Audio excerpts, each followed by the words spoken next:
नमस्कार दोस्तों, आपके अपने YouTube channel S for J study for goals पे मैं सुभाष वर्मा आप सभी लोगों का स्वागत करता हूं। दोस्तों, हमारा झारखंड 15 नवंबर 2000 को गठित हमारा झारखंड इतना नया नहीं अपितु हजारों वर्ष से विद्यमान है। 24 जिले, 32 जनजातियां एवं अन्य कई जातियों, संस्कृतियों, धर्मों को समेटे 79,714 वर्ग किलोमीटर की क्षेत्रफल में फैला हमारा झारखंड हजारों वर्षों से पूरे भारत एवं आस पड़ोस के राज्यों से आगंतुक आने वाले नव आगंतुकों को जो है अभिवादन करता रहा है। और आज भी आप देख सकते हैं कि झारखंड में हिंदू, बौद्ध, जैन, इस्लाम, ईसाई आदि धर्मों, जातियों के विभिन्न लोग क्षेत्रों एवं भाषाओं के साथ मिलजुल कर रह रहे हैं, अपवाद सहित। ऐसे में हम आज के इस वीडियो के माध्यम से झारखंड के प्राचीन इतिहास की ग्लोरी एवं कस्म कस्में एक ऐसे वंश की से संबंधित जानकारियाँ पढ़ेंगे जिनका शासन पहली शताब्दी से लेकर भारत आज़ाद होने तक रहा।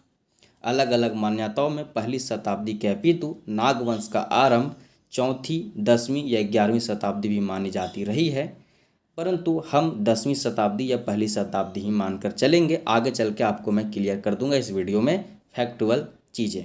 तो आज का हमारा टॉपिक है नागवंश। आज की इस वीडियो में हम नागवंश से संबंधित चीज़ें देखने वाले हैं। तो आइए दोस्तों, हम सबसे पहले उन कहानियों, दावों और किंवदंतियों को सुनते हैं जो आपको नागवंश में दिलचस्पी जगाएगा। छोटा नागपुर खास जनजातियों का प्रमुख क्षेत्र था और यहाँ स्थापित नागवंश का संपूर्ण छोटा नागपुर में अग्रणी स्थान था।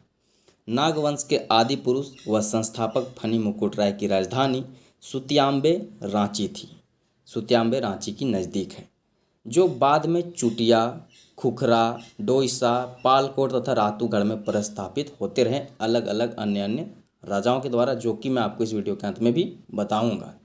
हालांकि हम नागवंशावली एवं इससे संबंधित की पॉइंट्स इस वीडियो के अंत में देखने वाले हैं, जो सभी परीक्षाओं की दृष्टि से महत्वपूर्ण होगा। तो उससे पहले मैं आपके साथ नागवंश की स्थापना एवं फनी मुकुट राय से संबंधित एक कहानी सुनाता हूँ।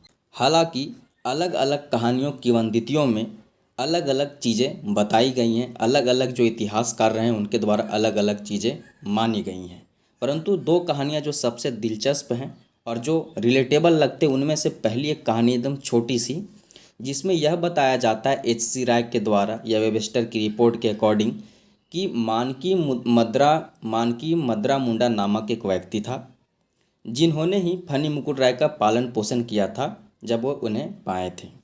और जब वह बालक यानी कि फनी मुकुट राय बड़ा हुआ तो सभी प्रहाओं के मानकियों के एक मत करके, उनका एक मत लेके मद्रा मुंडा ने जो था फनी मुकुट राय को राजा घोषित किया।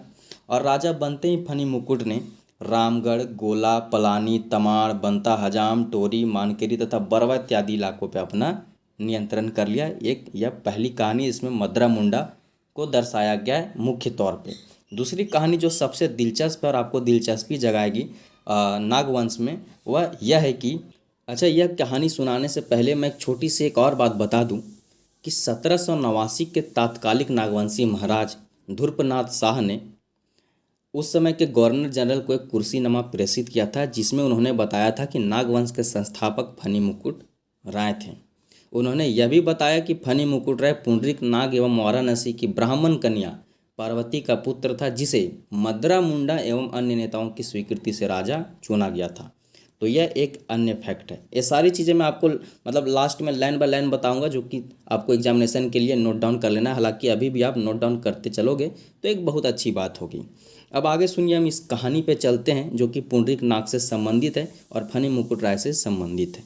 तो दोस्तों, आप सभी जानते हैं कि छोटा नागपुर खास में जनजातियों का प्रमुख क्षेत्र है यह, ठीक है। और यहाँ स्थापित नागवंश का संपूर्ण छोटा नागपुर क्षेत्र में जो अग्रणी स्थान था। अब मैं बताता हूँ कि इस नागवंशी परंपरा के अनुसार जनमेजय के नाग यज्ञ से के समय जो है पुंडरीक नामक नाग भाग निकला था। जनमेजय के नाग यज्ञ के समय पुंडरीक नामक नाग भाग निकला था। यह कहानी दूसरी किंवदंती जो काफ़ी आपको दिलचस्पी जगाएगी। तो पुंडरीक नामक नाग भाग निकला था नाग यज्ञ जनमेजय से और मानव रूप धारण करके वाराणसी पहुँचा। मानव रूप, इच्छाधारी, जानते हैं कि नाग जो इच्छाधारी होते, कई नाग इच्छाधारी होते हैं, अपना रूप बदल लेते हैं। तो वह मानव रूप धारण कर वाराणसी पहुंचा। उसने अपने आप को ब्राह्मण बताकर एक ब्राह्मण पंडित के यहाँ शरण ली, जो बालकों को शास्त्रों की शिक्षा देता था। वह ब्राह्मण जो थे वह बालकों को शास्त्रों की शिक्षा देते थे। नवागत नया आया हुआ जो बालक था वह कुशाग्र बुद्धि एवं मेधावी था। यह जो पुंडरीक नामक नाग था जिन्होंने अपना धारण चेंज किया हुआ था, यह मेधावी छात्र था, कुशाग्र बुद्धि था। उसकी प्रतिभा से प्रभावित होकर ब्राह्मण ने काशी के ब्राह्मण की कन्या पार्वती से उसका विवाह करा दिया। कुछ समय बाद पार्वती गर्भवती हुई। एक दिन जब पुंडरीक सोया हुआ था तब पार्वती ने देखा कि उसके पति यानी कि पुंडरीक की दो जीभ थीं। पुंडरीक के जागने पर पार्वती ने उसकी दो जीभों का रहस्य जानना चाहा, किंतु पुंडरीक ने प्रश्न को टाल दिया और मतलब एक्चुअल आंसर नहीं दिया। बाद में वाराणसी से पार्वती सहित अपने देश के लिए रवाना हुआ पुंडरीक।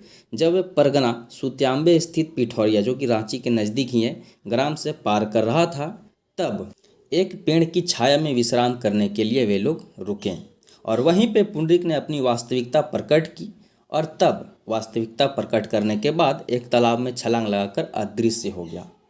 उसके बाद पार्वती काफ़ी दुखी हुई और दुखी पार्वती ने कुछ समय बाद बच्चे को जन्म दिया और वहीं पे सती हो गई साथ में पति के। सती मतलब हो जाता है कि पति के मर जाने के बाद पत्नी भी अपना प्राण त्याग देती थी। ये सती प्रथा आपने पढ़ी होगी। उसके बाद एक साकलद्वीपी ब्राह्मण ने बच्चे को फनिक सर्प के फन के नीचे सोया पाया। जिस बच्चे को पार्वती ने जन्म दिया था उसे एक साकलद्वीपी ब्राह्मण ने फनिक सर्प के फन के नीचे सोया पाया और यह सर्प माना जाता है कि यह सर्प स्वयं पुंडरीक ही था और उसने ब्राह्मण को बतलाया कि यही बालक आगे चलकर नागपुर का राजा बनेगा और वही ब्राह्मण उसका पुरोहित बनेगा। सूर्यराज की प्रमुख आराध्य देवी होंगे और राजा का नाम फनी मुकुट होगा। नागवंशी परंपरा के अनुसार यह घटना 104 ईस्वी की थी। उल्लेखनीय बात यह है कि अभी भी यहाँ के नागवंशियों के पुरोहित जो हैं साकलद्वीपी ब्राह्मण ही होते हैं। हालांकि इनके जो नामकरण की बात है यह कहीं कहीं बहुत जगहों पे हर कहानी में यही बताया गया कि फनिक सर्प के नीचे या नाग के नीचे यह थे, इसीलिए इनका नाम फनिक मुकुट राय पड़ा। ठीक है, तो यह चीज़ आपको जानकर चलनी है। अब यह तो थी नागवंश का प्राचीन इतिहास और उससे संबंधित किंवदंतियाँ, कहानियाँ, जिसके माध्यम से आप दिलचस्पी जगा के नागवंश को याद रख सकते हैं। अब मैं नागवंश से संबंधित कुछ की पॉइंट्स आपके समझ बोल देता हूं जो कि आप नोट डाउन कर लो, एग्जामिनेशन में यहीं से प्रश्न बार बार पूछे जाते हैं। तो सबसे पहले नागवंश की स्थापना फनिक मुकुट राय ने की थी। इसका आधिपत्य तमाड़, रांची, टोरी, लातेहार, बरवा, पलामू, पलानी, रामगढ़, हाजम तक था। और उसके बाद जो फनिक मुकुट राय को नागवंश का आदि पुरुष संस्थापक कहा जाता है, वही संस्थापक थे और इनका जन्म 64 ईस्वी में हुआ था तथा इन्होंने 83 ईस्वी से 162 ईस्वी तक शासन किया था। यह चीज़ आपको याद रखनी है। नागवंश का पूरे छोटा नागपुर में महत्वपूर्ण स्थान था।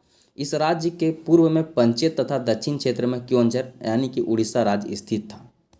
दोस्तों, फनी मुकुट राय के समय में नागवंश की राजधानी सुत्यांबे रांची था, जहां इन्होंने सूर्य मंदिर भी बनवाया था। ये चीज़ें आप नोट करते जाइए, हर लाइन से क्वेश्चन पूछा जाता है एग्जामिनेशन में। ठीक है, अब आगे याद रखें कि फनी मुकुट राय ने जो है पंचेत राज्य की गौवंशी राजपूत राजकुमारी से वैवाहिक संबंध स्थापित किए थे। नागवंश के चौथे राजा, अब आगे कहानी बढ़ती है। नागवंश के चौथे राजा प्रताप राय ने अपनी राजधानी सुत्यांबे से हटाकर चूटिया को बनाया था। तो आपको पूछा जा सकता है कि चूटिया राजधानी किसने बनाया? कौन से नागवंशी राजा ने जो है सुत्यांबे से राजधानी हटाकर चूटिया बनाया था? तो चौथे राजा प्रताप राय। कहीं कहीं पाँचवें लिखा मिलेगा आपको, लेकिन होगा चौथा। ठीक है, क्योंकि पाँचवें राजा कोई और थे जो अभी मैं आपको बाद में बताऊंगा। तो चौथे राजा प्रताप राय ने जो है अपनी राजधानी सुत्यांबे से हटाकर चूटिया बनाया, जो कि स्वर्ण रेखा नदी के तट पर है और यह भी रांची में ही अवस्थित है। इसी वंश के राजा भीमकर्ण, जो कि पाँचवें राजा माने जाते हैं, भीमकर्ण ने अपनी राजधानी चूटिया से हटाकर फिर खुखरा कर दिया।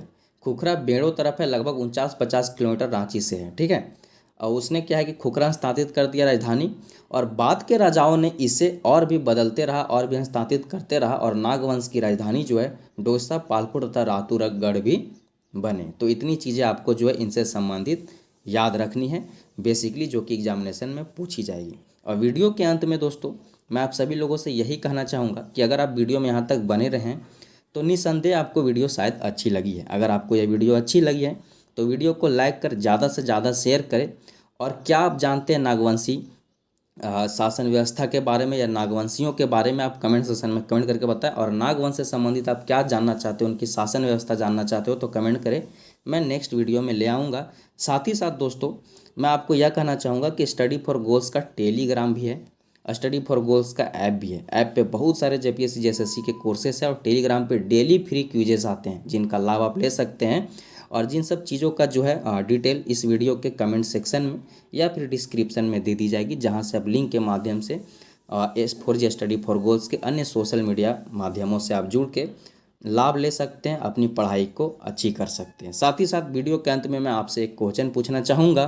तो क्वेश्चन स्वरूप आप सभी लोग कमेंट सेक्शन में कमेंट करके यह बताइएगा कि रामगढ़ राज्य की स्थापना कब और किसके द्वारा की गई थी। यह कमेंट सेक्शन में आपको कमेंट करनी है। चलिए मिलते हैं नेक्स्ट वीडियो में किसी नेक्स्ट टॉपिक के साथ। तब तक के लिए बने रहे स्टडी फॉर गोल्स के साथ। Keep learning, keep watching, keep growing. Bye bye, see you, love you all. Bye bye, जोहार झारखंड।